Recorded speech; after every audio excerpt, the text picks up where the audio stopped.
ఏంటి అని అంటే మీకు వేరే ప్లేస్ నుంచో అంటే మీరున్న ప్లేస్ కంటే ఇప్పుడు ఒక డిస్టెన్స్ నుంచి కొంచెం అంటే ట్రావెల్ డిస్టెన్స్ అయ్యుండొచ్చు, లేకపోతే కంప్లీట్లీ మీరు అక్కడ షిఫ్ట్ అయ్యేలాంటిది, అలాంటి దానికి సంబంధించి ఏదైనా ఆపర్చునిటీ రావడము ఆల్రెడీ ఒకవేళ వచ్చింటే దానికి సంబంధించి డెసిషన్ తీసుకోవాలి అని చెప్పేసి ఆలోచిస్తూ ఉన్నట్లు కూడా ఇక్కడ చూపిస్తుంది అనమాట. సో ఇక్కడ ఏంటి అని అంటే అఫ్కోర్స్ ఇది నార్మల్గా మనము బ్యాలెన్స్ చేయాల్సిందే, రైట్? ఇక్కడ ఉంటే మీకు పర్సనల్లీ, మీకు ఫినాన్షియల్లీ, ఇంకా మీ స్టెబిలిటీ వైజ్గా మీకు గ్రోత్ ఉంటుందా లేదా, లేకపోతే వేరే ప్లేస్కి వేరే డెస్టినేషన్కి వెళ్తే మీకు గ్రోత్ ఉంటుందా ఏంటి అన్నది క్లియర్గా చూసి డెసిషన్ అనేది తీసుకోవాలి.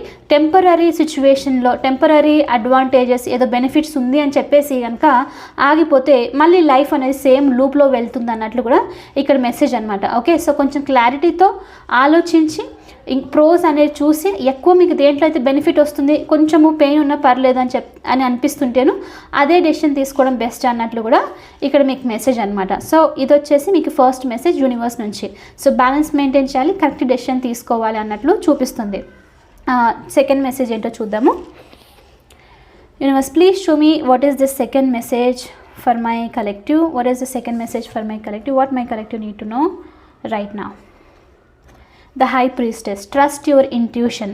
ఓకే, మీ ఇంట్యూషన్ మీతో ఏం చెప్తుంది ఈ సిచ్యువేషన్కి సంబంధించి, ఇది కరెక్టా లేకపోతే ఏంటి అని చెప్పేసి ఇక్కడ బ్యాలెన్స్కి సంబంధించి చాలా వస్తుంది. 2 కార్డ్స్ మనకి బ్యాలెన్స్కి వచ్చింది. క్లియర్గా డెసిషన్ తీసుకోవడము, ఫోకస్డ్గా మీ ఇంట్యూషన్ని ట్రస్ట్ చేసి, ఫియర్స్ని ట్రస్ట్ చేసి కాదు, ఇంట్యూషన్ని. ఫియర్స్ ఏంటి అంటే మనల్ని ఇంకొక ఆపర్చునిటీ తీసుకోకుండా, ట్రై చేయకుండా, రిస్క్ తీసుకొనికుండా మధ్యలో కంఫర్ట్లోనే ఆపేస్తుంది అనమాట.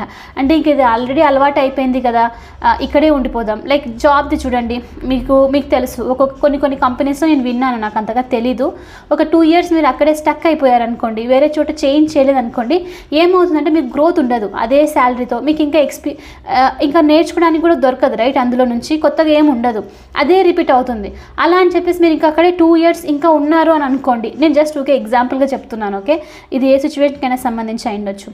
అయితే ఇక్కడ 4-5 years మీరు ఉండేసరికి ఇప్పుడు మీరు బయటికి వెళ్ళాలి ఈ జాబ్ నుంచి అని అంటే, ఒకటి మీరు ఇక్కడ ఎక్కువగా ఉన్నందుకు మీకు బయట ఏం జరుగుతుందో అర్థం అవ్వదు, కొత్తగా నేర్చుకోవడం కష్టం అవుతుంది. అండ్ ఇంకోటి కంఫర్ట్గా ఫిక్స్ అయిపోయారు కాబట్టి బయటికి వెళ్ళడానికి కూడా అంత ఈజీగా అనిపించదు అనమాట.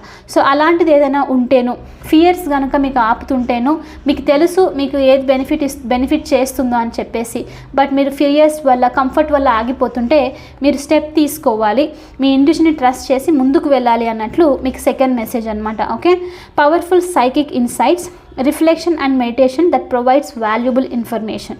ఐ థింక్ నిన్నటి రీడింగ్లో కూడా వచ్చింది అనుకుంటాను మెడిటేషన్.